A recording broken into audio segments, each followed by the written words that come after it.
Good afternoon.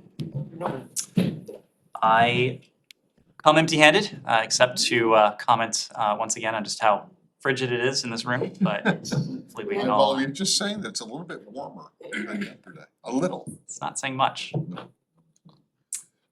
Okay, well, you came empty-handed, huh? All right, I just have one very brief one. Sound like the voice of God in here. Yeah, Yeah, exactly. yeah. I think locally. Do you have have you managed to get any more information about these Americans who are allegedly been captured in Ukraine? So this is something we've spoken to over the last day. We are limited in terms of what we can say on two fronts. First, in terms of our privacy considerations and some unique considerations that we have as the Department of State, but also because we are limited in terms of what we know at the moment. But I can tell you what we do know and what we can say. We are aware of unconfirmed reports of two U.S. citizens captured in Ukraine.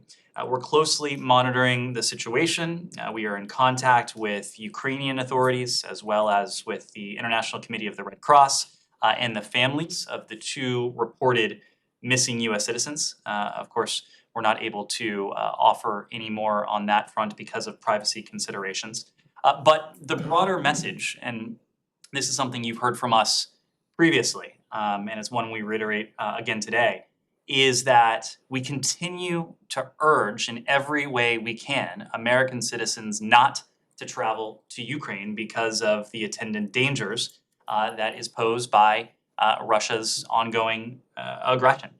There are many individuals in this country who are well-intentioned and who want to do everything they can to help the people of Ukraine. Of course, we all understand that. There are avenues and ways to channel that energy, to channel those efforts in ways that are constructive and ultimately helpful for the people of Ukraine, and you can find many of those on our website. Can you just explain, if you can, who it is that you're reaching out to for any information? Well, we're reaching out to the Ukrainian government to see But they don't, it's not them that has them if they're held. No, of course. We're speaking to the International Committee of the Red Cross. We have discussed this issue broadly with other partners, including our British partners, for instance. If there are other avenues that we feel could shed light on the whereabouts of these two reported missing U.S. citizens, we will pursue that. Well, okay, so you have not spoken to the Russians about this? As of today, we have not raised this yet with the Russian Federation. If we feel that such outreach through our embassy in Moscow or otherwise would be productive in terms of finding out more information on the whereabouts of these individuals, we won't hesitate to do that. Okay, can you just what would make you think that it would be productive to the Russians? Some kind of proof of Well, their captivity? Of course, we likewise haven't seen anything from the Russians indicating that two such individuals are in their custody. If the Russians were to claim that they had such individuals, I assume we would pursue that. If we had reason to believe, credible reason to believe that these individuals were in Russian custody, we would pursue that as appropriate. So just to put a very fine point on it, at this moment, you don't have credible reason to believe that they are being held by Russia. At this moment, we have seen the open press reports, the same reports that you all have seen, but we don't have independent confirmation of their whereabouts, Sean. To follow up on that, I know you mentioned they don't have confirmation that the Russians have them, but in terms of what the message would be to the Russians, I mean, supposedly, according to the reports of their families, they were volunteering with the Ukrainian military. What would be the expectations of treatment by the Russians? The Geneva Conventions, would that come into play? Well, the Russians have certain obligations, and members of the Ukrainian armed forces, including volunteers who may be third country nationals incorporated into the armed forces, should be treated as prisoners of war under the Geneva Conventions and afforded the treatment and protections commensurate with that status, including humane treatment and fundamental process and fair trial guarantees. Under the Geneva Convention, POWs are entitled to combatant immunity and cannot be prosecuted for participation in hostilities. Russia's obligations here are very clear. As a party to the Geneva Convention and the first additional protocol, they apply to its detention and treatment of anyone in the armed conflict, regardless of the status that person merits or that Russia purports to recognize of any such individual. Just to follow up on that, I'm sure you're aware of the case of British nationals recently who were caught up in the fighting there. What's the signal from that in terms of how the Russians are treating foreign fighters there? Is there any cause for concern about how they've treated people caught with the Ukrainian forces? Well, of course, and we continue, as do our British partners, and we've been in touch with our British partners on specific cases and on the issue more broadly.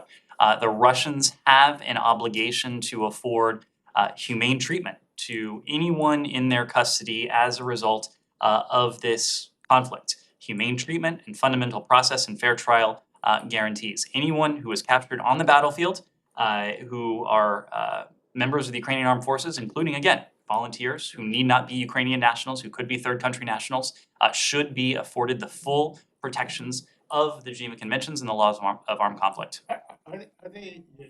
Are they regular Ukrainian army soldiers? Again, The Russians probably say, look, these guys are mercenaries. Again, I can't. They have very, severe and draconian kind of. Again, I can't comment on specific cases, but individuals who are fighting in the effort as part of the Ukrainian Armed Forces are they do have these protections. I'll make this point though, even if not regarded officially by the Russian Federation as a prisoner of war, any person detained by Russia in connection with the conflict must be afforded fundamental guarantees, including humane treatment and fair trial rights, whether or not the Russians consider them POWs. Anyone who is fighting with Ukraine's armed forces should be treated as a POW. Even if Russia refuses to do that, there are certain fundamental guarantees to which they should be afforded. Would you warn or caution the Russians not to designate them as mercenaries? Of course, our message to them is that those members of the Ukrainian Armed Forces should be treated as POWs.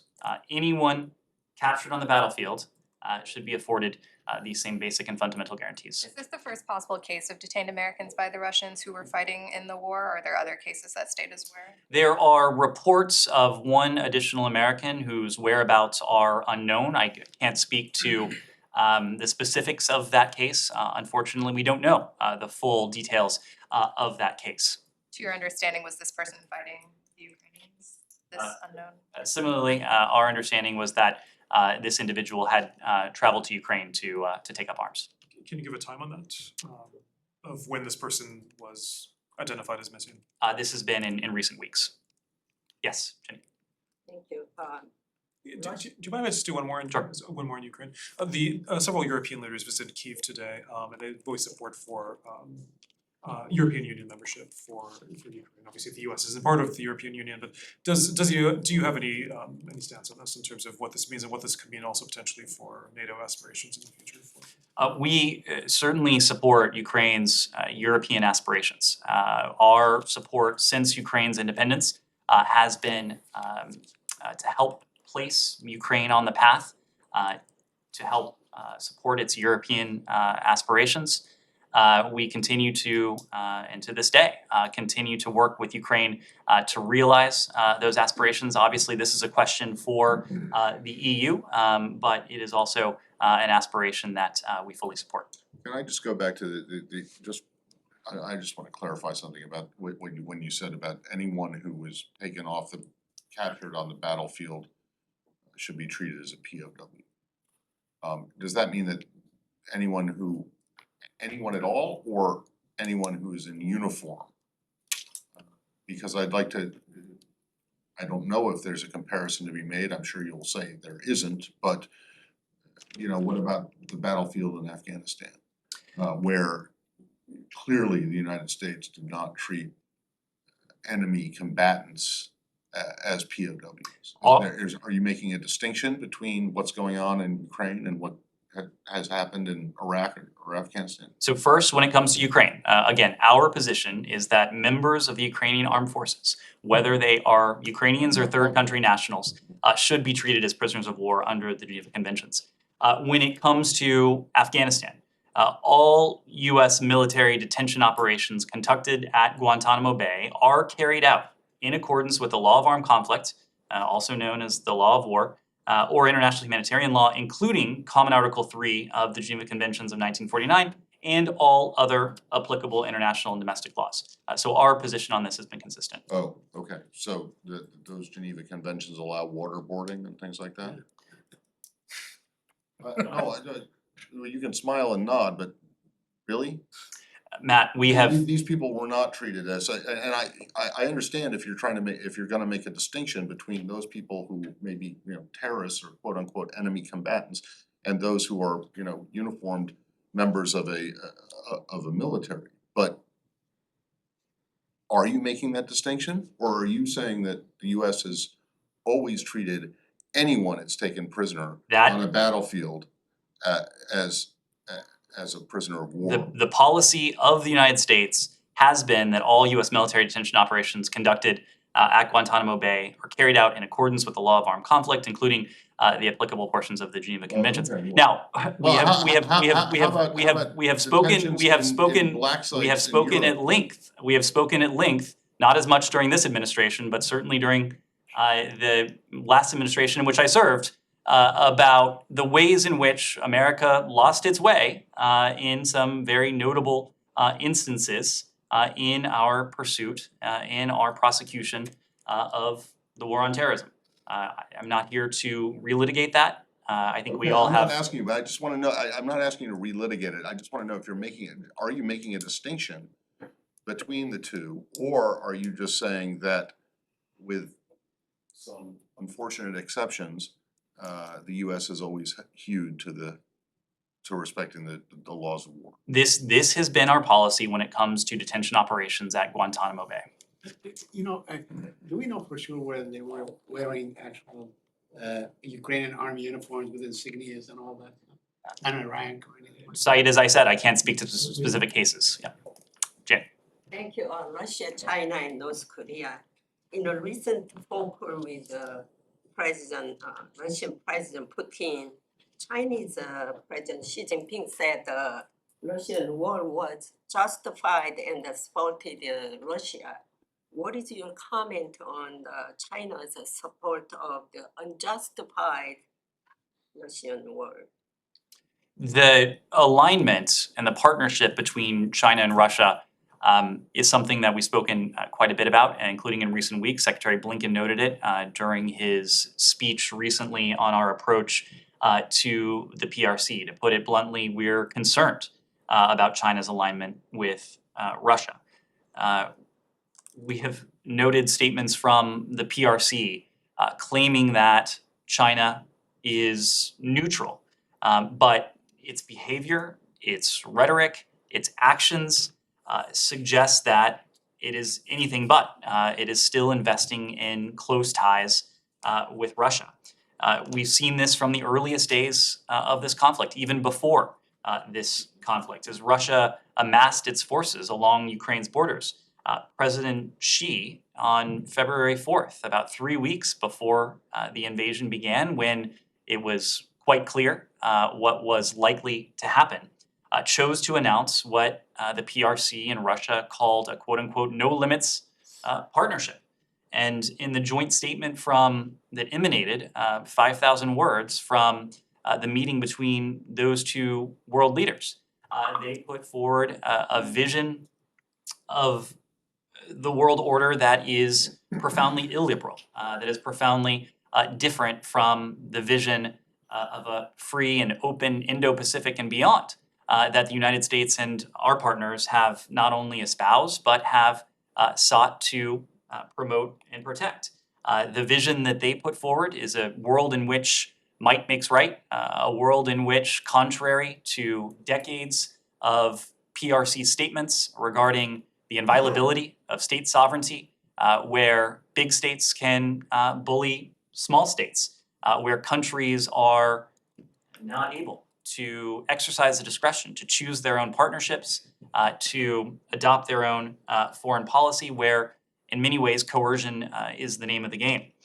So in key respects, despite what we hear from the PRC, a stance of stated and purported neutrality, the PRC has already made a choice.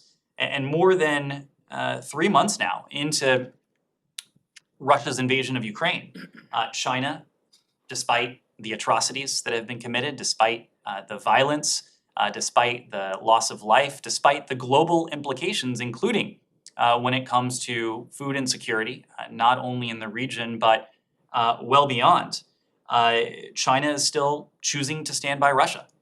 It is still echoing Russian propaganda.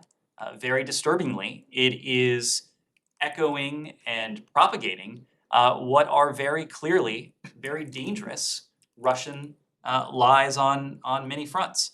The PRC and Russia, of course, continue to shirk their obligations as members of the Permanent Five. The fact that the PRC is in many ways still denying the atrocities that have taken place inside Ukraine, the atrocities that we've seen with our own eyes, thanks to the reporting from many of your organizations, I think speaks to the partnership and the choice that the PRC has made. We've seen, of course, the recent phone call between the two leaders. Again, this position of stated neutrality on the part of the PRC is nothing more than a hollow statement. If the PRC actually believed in the principles that it has espoused over the course of many years, including in the UN Security Council over the course of many years, the approach that we would be seeing from the PRC would be markedly different from the approach that we're seeing now. Do you think China will be willing to support military aid to Russia? Any movement? Or, Supporting humanitarian aid to Russia or to Ukraine? I mean, Russia, not Russia. Ukraine. I would have to defer to the PRC to speak to any humanitarian aid that they should be sending or that they are sending to Russia. We have been calling on the international community to send, of course, humanitarian aid to the people of Ukraine. And just yesterday, you heard from us of an additional $250 million in humanitarian assistance that we are providing for the people of Ukraine. All told, this is about $1 billion in humanitarian assistance that we provided to the people of Ukraine since the start of this conflict on February 24th. This is funding for the basic and fundamental needs of the Ukrainian people: clean water, sanitation, housing, food, nutrition, the basic essentials of daily life that in many ways have been imperiled by what Russia's forces are doing against the country and the people of Ukraine. North Korea, is there any response to the recent letter sent by the United States to North Korea? You heard from Secretary Blinken when he was standing next to his South Korean counterpart earlier this week that our approach is to make clear to the DPRK that we harbor no hostile intent. We seek diplomacy and dialogue in order to advance the prospects for the complete denuclearization of the Korean Peninsula. You also heard him say we had not heard a response from the DPRK. That was just a few days ago. There's been no change to that. Thank you. Now, just going back to what you said about the Chinese policy and the idea this might makes right, and that the Chinese seem to be going into this, following this idea that big states can dominate small states. So, there are a lot of historians which would say that the United States itself has had that same policy particularly towards countries in Latin America. But since we're talking about Taiwan in this instance, let's talk about small islands that are off the coast of each country. How exactly would you describe US policy towards Cuba? Is that not the case of the same thing of what you're accusing the Chinese of doing with Taiwan? And if not, why not? Matt, I think you can compare what Beijing is doing to Taiwan with clear acts of intimidation, flying sorties into what is clearly if We Matt- invaded. Are you going back 60 years? Is that where you're going to? Sure, Whatever. yeah, Denmark. I go back longer than, longer Matt, longer we've than we've that. had I this just wanna know- we've had this again- conversation before. I'm here to speak to the Biden administration, not to the Kennedy All right. administration or the Eisenhower administration. Okay, so let's talk about the Biden administration and its policy towards Cuba. Which still has the embargo, right? Is that not a case of a big state trying to dominate a smaller state? This is This exactly the same thing that you're complaining that China's doing? this is a case of the United States seeking to help advance the democratic aspirations of the people of Cuba. If you take a look at what we've done, including in recent weeks, we've taken steps that Yes. seek to fulfill those aspirations. Family reunification, visa processing, providing support to Cuban entrepreneurs, taking measures of accountability on senior Cuban officials who've been responsible for the repression, including the renewed repression that has followed the July 11th protests. So our approach to Cuba, I think, is the comparison you're trying to make. I'm not trying to make the comparison, I'm asking you if there is a comparison to Okay, make. so I guess the answer would be Clearly no. you say no. Yes, great. Okay, fine. Said. Thank you, I'm gonna switch on the Palestinian issue. The Israeli police won't release findings of internal probe into conduct at the Abu Akli funeral. Apparently they have the finding and they found that the police probably conducted themselves wrongly, but they will not release it. And in fact, it seems that Haaretz is saying that they have decided not, to press any charges against anyone before even the investigation. Do you have any comment on this? Well, I'm not aware that we've seen any sort of formal statement regarding the outcome of any investigation, but let me just say this. The footage from the funeral procession, and we said this shortly after the funeral procession, showed disturbing intrusions into what should have been a peaceful procession. We urged respect for the funeral procession, for the mourners, for the family at the time. We made the point at the time that every family deserves to be in a position to lay their loved ones to rest in a manner that is dignified, in a manner that is unimpeded, in a manner that is peaceful. And we've seen media reports that you allude to about the reported conclusion of the Israeli police investigation. We are seeking further information about the investigation and its outcomes if it has in fact been completed. We continue to believe that accountability is an important component of these disturbing events. Let me ask one more question on the Palestinian issue. Do you mind if I, sorry, do you mind if I follow up on that? just Please, briefly? yes, please, by The, all means. when you say you're seeking further information, do you want the Israelis to release it publicly, the report on the, or to the United States? We are seeking further information from our Israeli partners. So certainly to us, typically these investigations, the findings of them are released publicly, but that's of course not our call. You know, But would you like them to release it publicly? I mean, is that- We transparency and accountability go hand in hand in this case. I remember you saying that the Israelis have the wherewithal to conduct a very solid and truthful investigation. You still believe that? Still believe that. You still believe that they have that wherewithal to do it?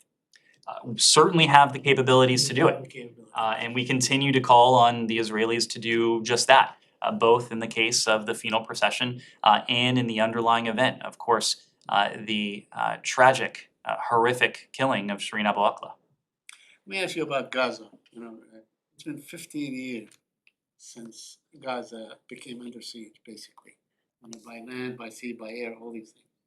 And there are reports that some 800,000 children in Gaza have never known anything but the blockade. Isn't it time to really lift this blockade and allow some humanitarian supplies to go in, allow Gazans to go to school, allow them to go to travel abroad and so on, allow them to go to the West Bank?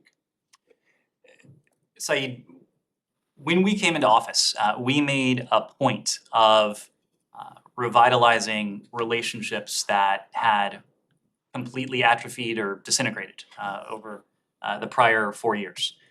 Two of those relationships were with the Palestinian Authority, but also with the Palestinian people.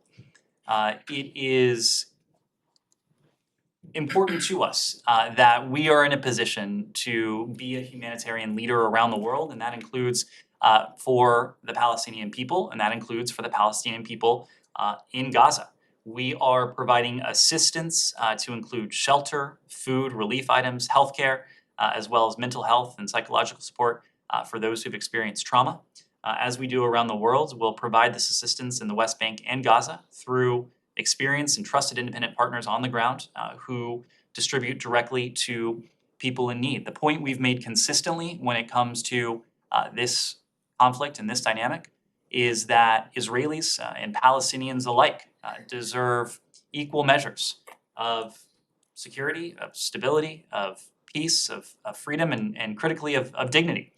And by providing this humanitarian aid, not only is it the right thing to do, but our goal is to help foster the conditions so that we can move towards the prospect of a two-state solution. And of course, no one believes that the time is ripe now for such substantial movement. No one is confident that now is the right time, that we are going to see progress in the next day or the next couple weeks. But our goal, our charge has been to try to create those conditions. And part of that has been through the significant humanitarian support that we provided, including in Gaza. We announced over the course of the last year hundreds of millions of dollars in support, including through UNRWA, a funding source that we've been able to revitalize, and a funding source that is a critical source of subsistence, of survival for many in Gaza. Well, I'm certain that many Palestinians are grateful to the restoration of aid to UNRWA, because it really, UNRWA has kept the Palestinians educated and, with healthcare available to them and so on. But deserving something, because you said the Palestinians and the Israelis deserve to be, to have the same opportunities and so on. Deserving something and getting it are two different things. I'm not letting anyone off the hook. Your allies, Egypt, Israel, and even the PA, the Palestinian Authority, have taken part in imposing this blockade on Gaza.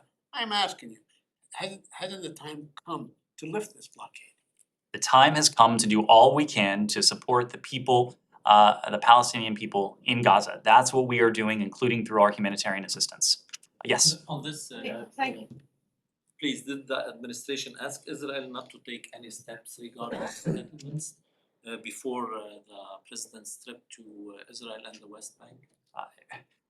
Michelle, you have been in this room long enough to know that we have consistently delivered a message both in public and in private that encourages both sides, Israelis and Palestinians, to avoid steps that only serve to exacerbate tensions and potentially move us even further away from the prospect of a two-state solution. So that has been a message that we have conveyed nearly since day one of this administration. Although, isn't it also true that that message has been universally ignored Matt, I would not. by both sides? Obviously, we have worked closely with both sides to de-escalate tensions. We've done that, including in recent months. We spoke of a period of heightened tensions as the three major religions celebrated their holy days nearly simultaneously.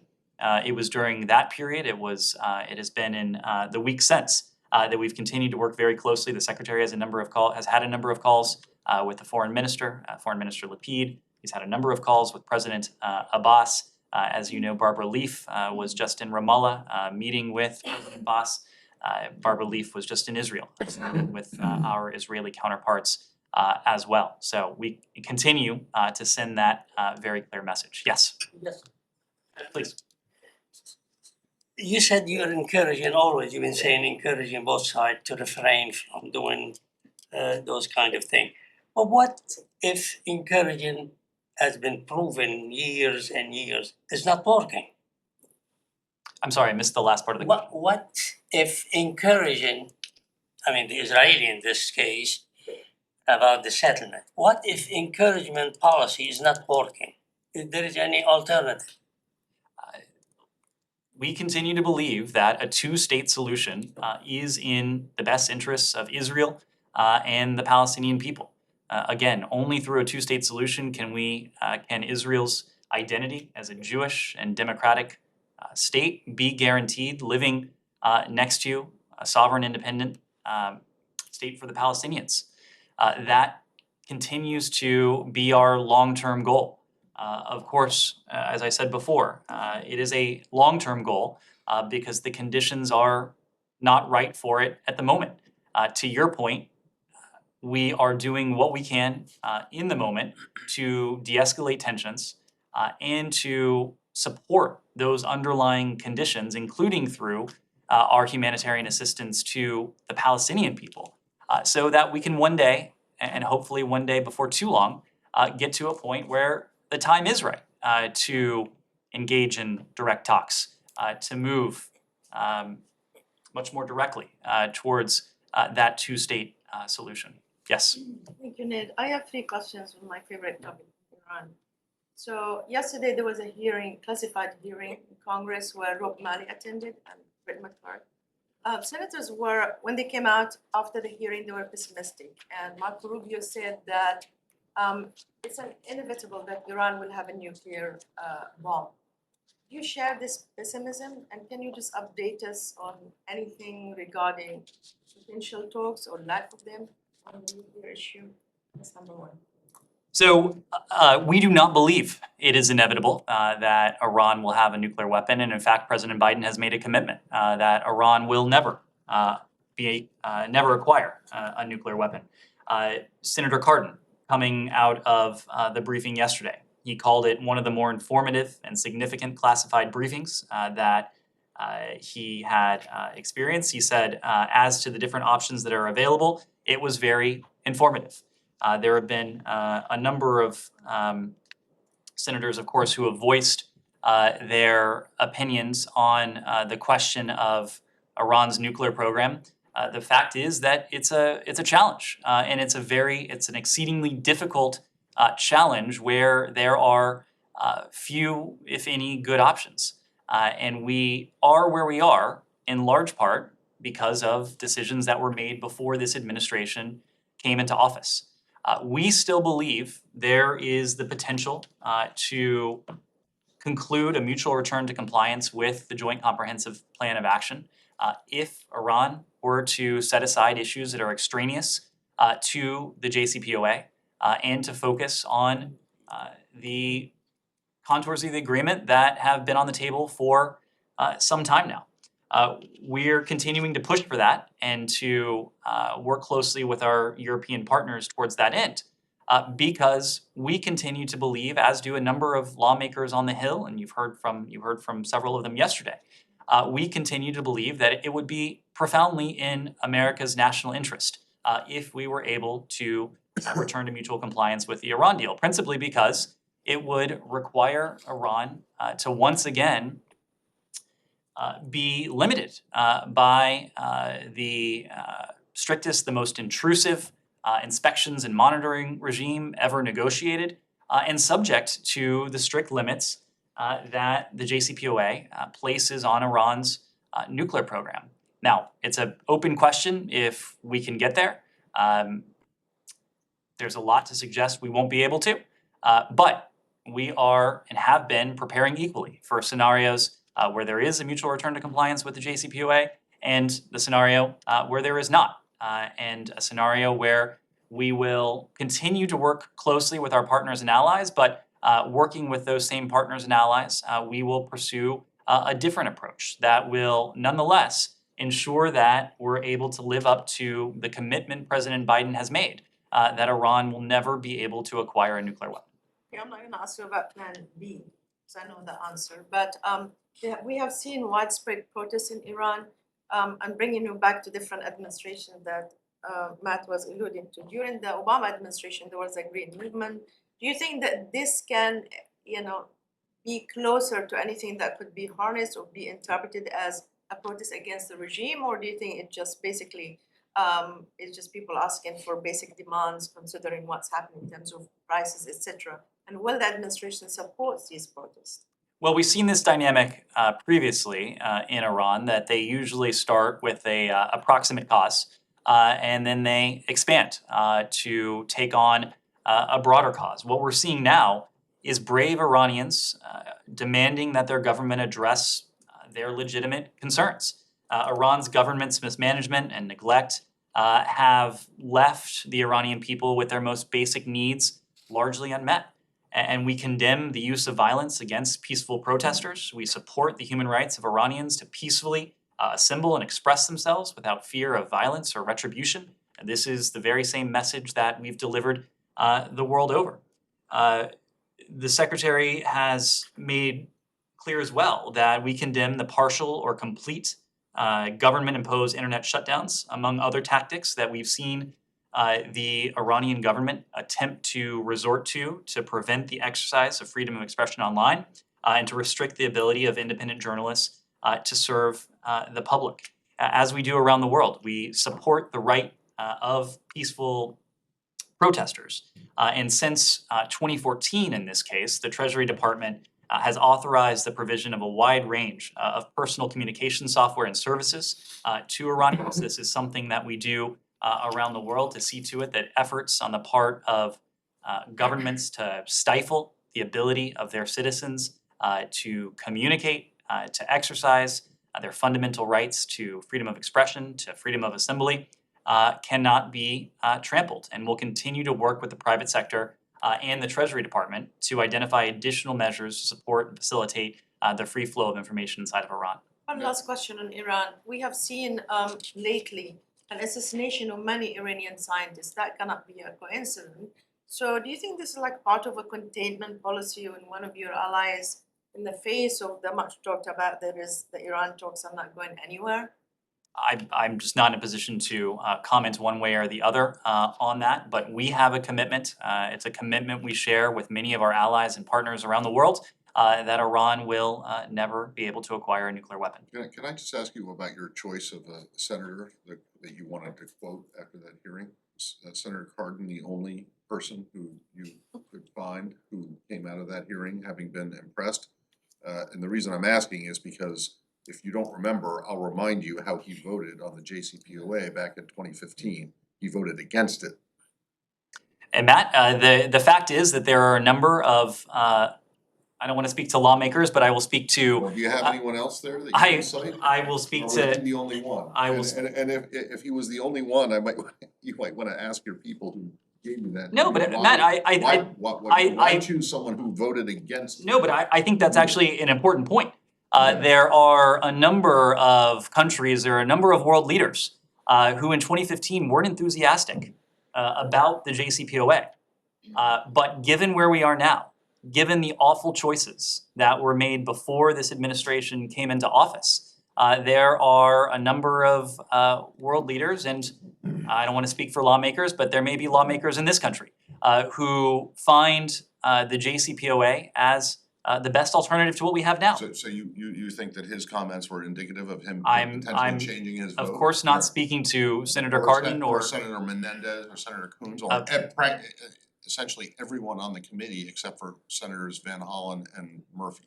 part of our engagement with Congress has been to make very clear, based on the intelligence, the scale of the challenge that we face with Iran's nuclear program. Of course, none of us wishes that we were in this position.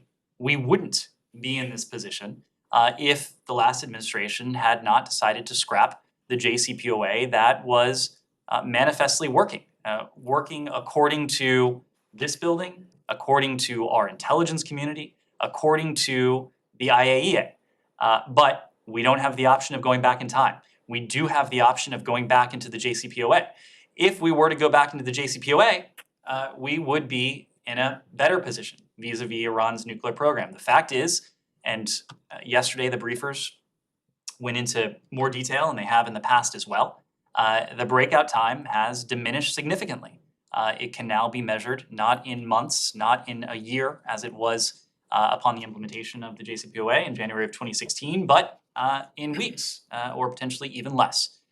So the options we have, there is no silver bullet. But we do have an option that may still be in the offing. It is still in the offing if Iran decides to come to the table in a way that that sets aside issues that are extraneous, to put us in a much more advantageous position when it comes to Iran's nuclear program.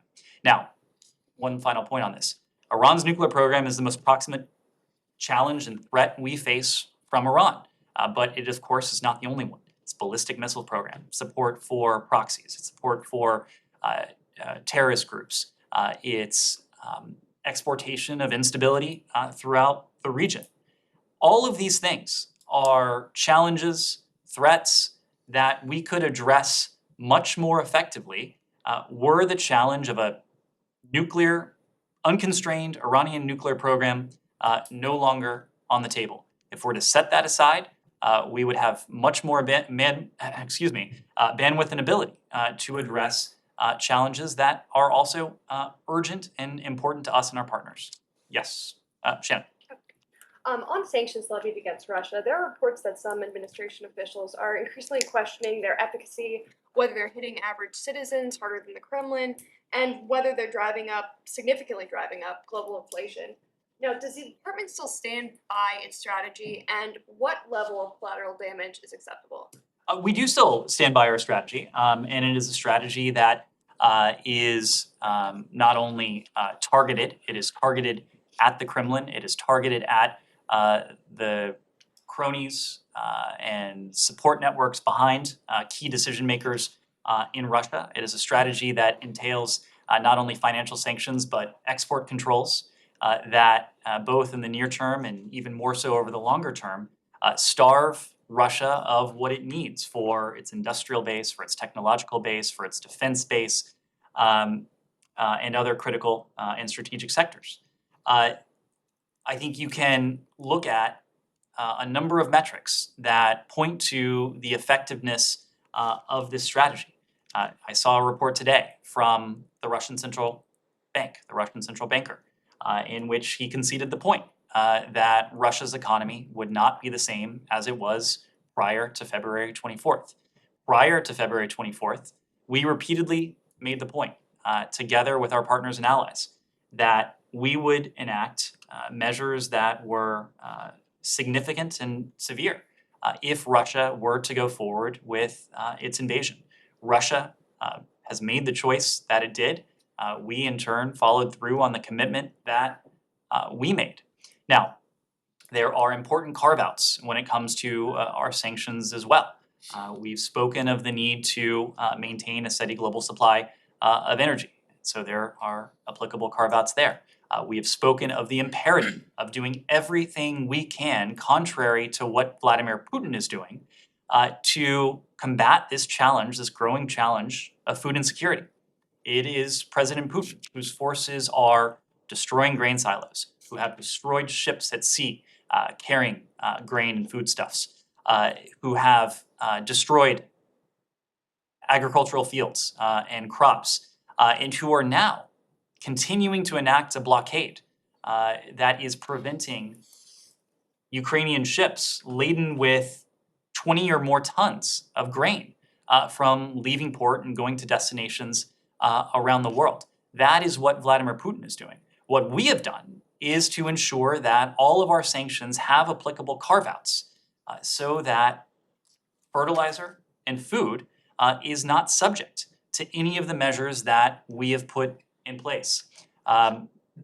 We'll continue. This is an urgent challenge for us to see to it that the impacts of Russia's war in Ukraine are that we do as much as we can to address them. Our goal is to make these measures, the financial sanctions, the export controls, the other applicable measures, as painful for the Kremlin, for key decision makers, while we do everything we can to dilute the costs, not only here at home, but to other countries, to other people around the world. Yes. Yes, on a follow-up on Iran, you just said you believe that it's helpful that they return to the JCPOA if Iran come back to the table. The question, what are you doing to bring Iran back to the table? We have seen that you just today imposed some sanction on Iranian petrochemical networks.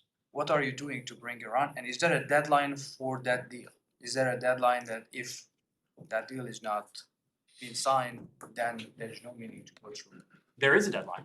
The deadline is the day upon which the benefits of returning to the JCPOA are outweighed and outgained by the advancements that Iran continues to make in its nuclear program. The reason we are pursuing a mutual return to compliance with the JCPOA is because it continues to be in the national security interests of the United States and in the collective interests of our international allies and partners as well.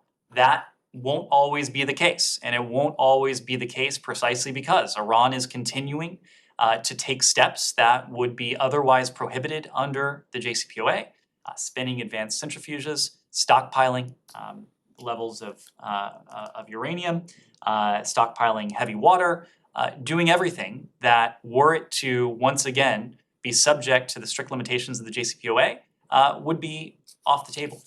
What we're doing to entice Iran, we have made very clear that we have a genuine intent to return to the JCPOA as long as Iran does so. We have worked together with our European allies and also with the original P5+1 partners, and that of course includes Russia and China, for 15 months now on these negotiations. The negotiations have in many ways culminated in the contours of an agreement that could be signed and could be implemented in short order if Iran made the decision to do so. It is up to Iran to decide if it wants to return to compliance or not.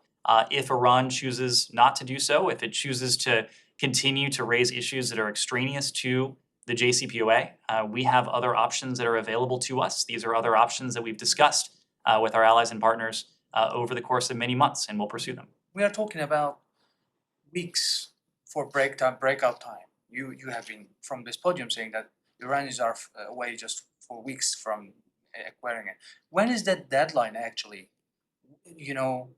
When is that deadline when the JCPOA is not going to work anymore?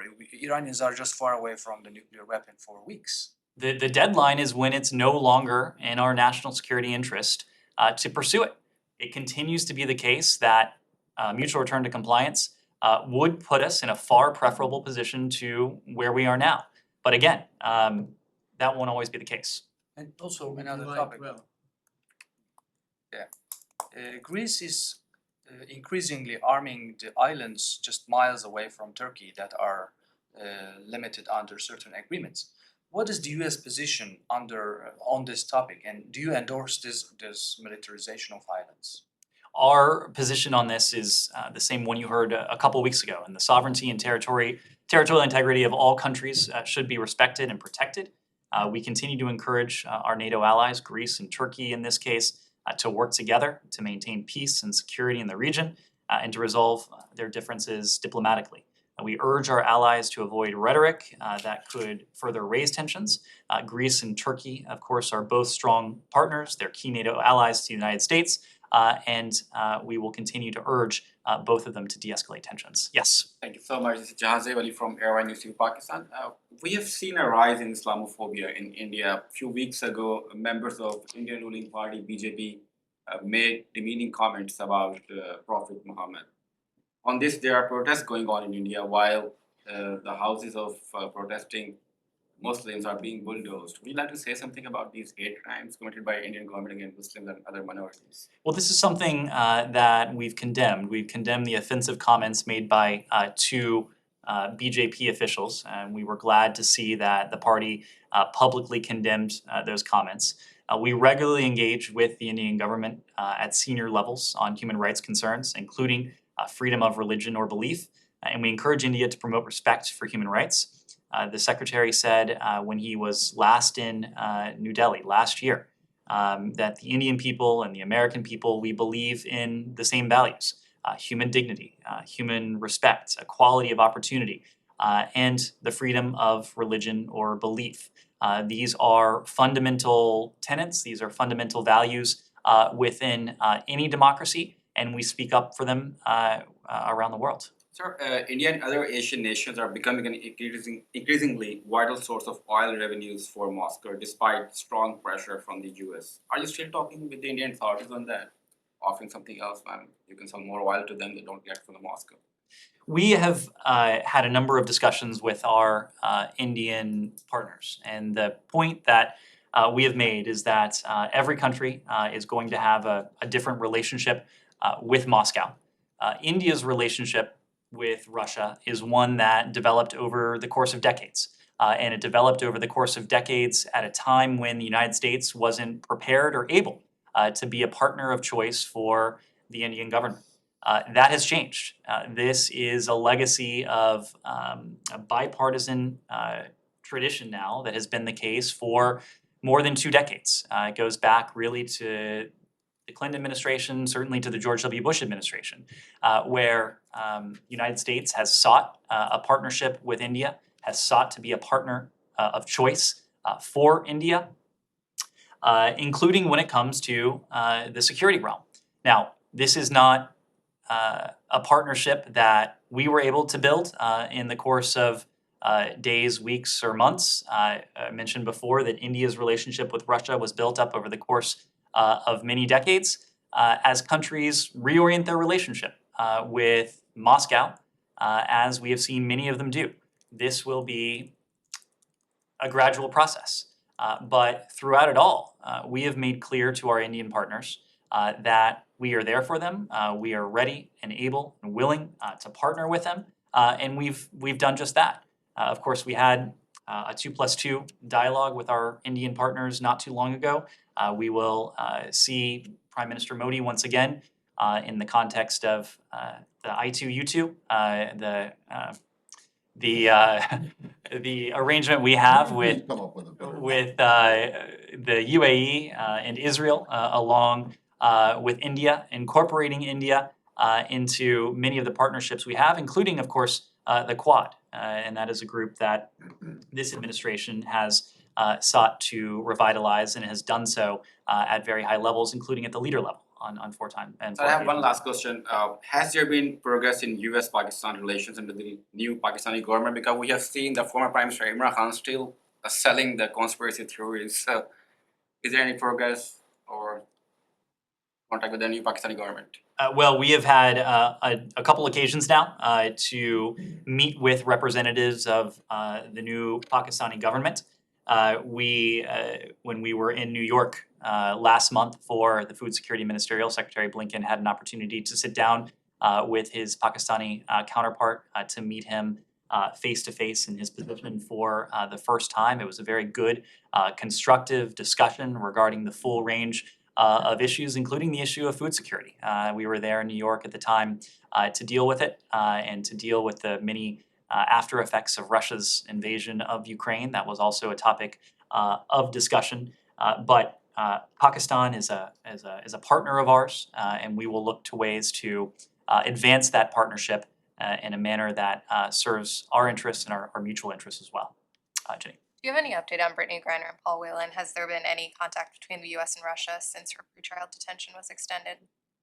So I mentioned this yesterday, that we had not received any prior formal notification from the Russian government before it was later announced that her pretrial detention had been extended by another couple weeks. Of course, what we heard yesterday was another injustice heaped upon what was already injustice. The fact that Brittany Griner has been in detention, wrongfully so, for months now.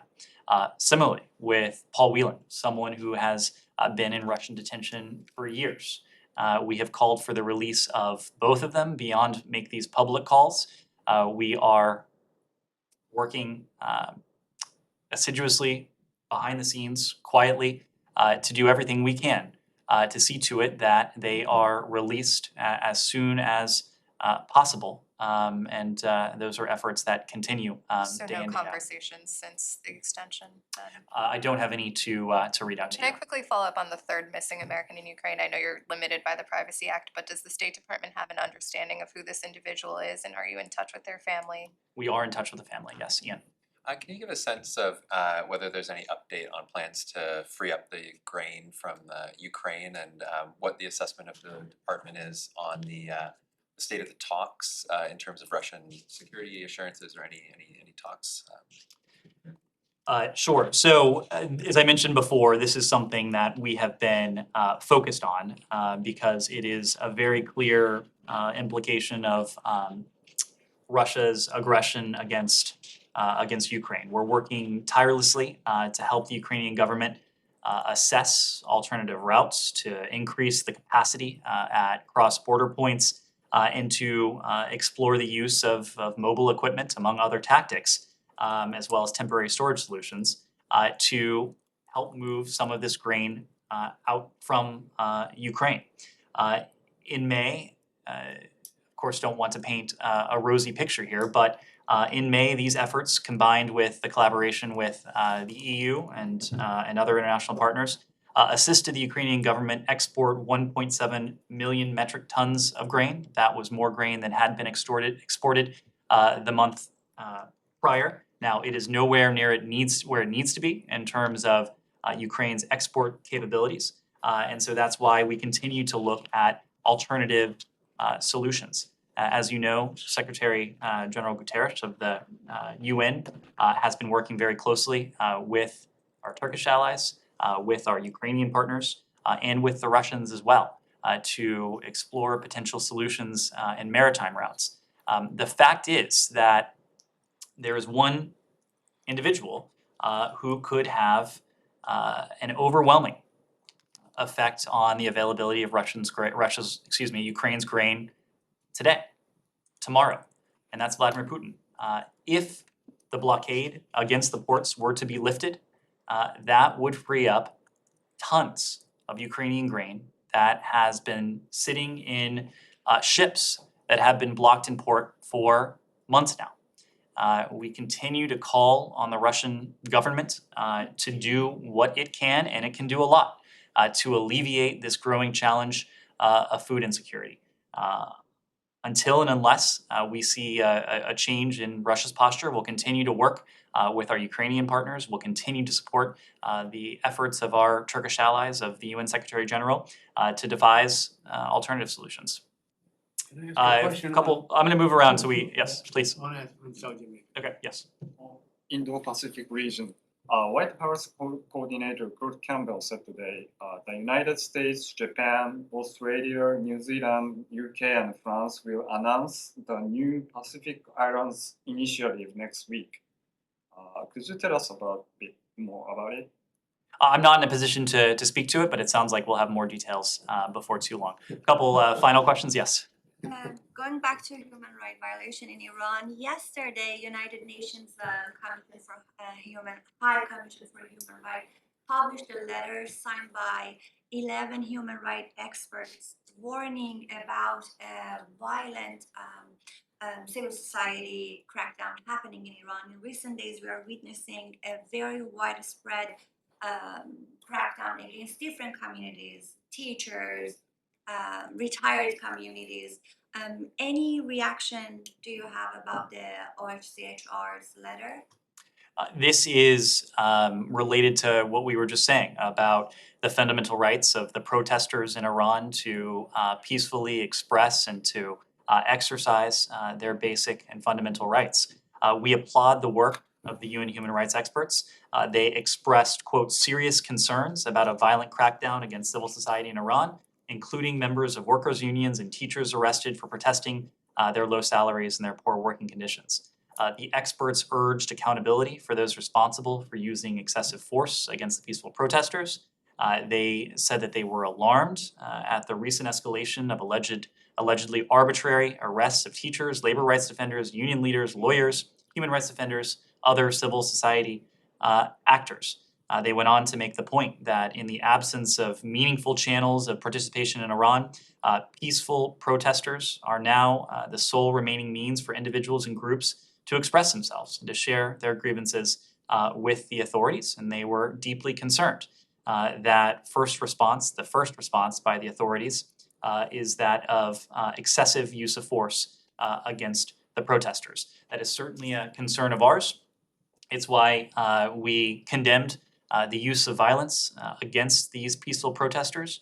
We made the point that we support the right of these protesters to peacefully exercise their fundamental freedoms. In your hope for returning to talks, does it prevent you to impose human rights related sanctions against Iran? Of course Are not. you related? Of course not. We will continue to hold Iran accountable for human rights abuses that take place inside of Iran. We will continue to hold Iran accountable for every strain of nefarious activity that it undertakes. Yes, Michelle? I have two questions. One, news stories say that senior advisor Hochstein will be in Israel next week to discuss the border issue between Israel and Lebanon. Is that true? I don't have any travel to announce. Second, the special tribunal of Lebanon has sentenced to life in prison two Hezbollah members for their part in the assassination of its Prime Minister Rafiq Hariri. Do you have any comment on that? We welcome the Special Tribunal for Lebanon's unanimous judgment that Hezbollah operatives Hassan Meri and Hussein Onisi be sentenced to life in prison for their role in the 2005 terrorist attack. That attack killed 22 individuals, including the former prime minister. It injured a couple hundred more, 226 people. The judgment represents a significant overdue milestone in pursuit of justice for the people of Lebanon. Saeed, last question. Quick question on the president's trip. Yesterday, John Kirby said that it includes big item agenda in the portion in Saudi Arabia.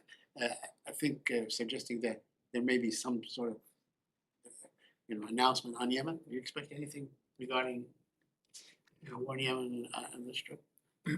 Sorry, I didn't catch the last I one. mean, is there anything that we can expect something big to be announced, like maybe in the war kind of? Well, I can't speak to what will be announced a month from now when the president travels to the region, but of course, there recently was a big announcement, two big announcements, in fact. For the first time in more than 7 years, there is a humanitarian truce that has not only persisted, it was extended, and we're now in its 9th week, but it has led to lower levels of violence, and it has also importantly led to humanitarian assistance flowing into parts of Yemen that had been bereft of humanitarian assistance for far too long. We'll continue to work with the UN Special Envoy. We'll continue to work with our partners in the region, including our Saudi partners, who are indispensable in achieving this humanitarian truce and in achieving the extension to consolidate it and to see to it that we can work together to bring greater levels of stability, security, ultimately peace and prosperity to Yemen. Can you comment on naming the street on which the Saudi embassy sits after Jamal Khashoggi? I cannot. Thank you all very much. Thank you.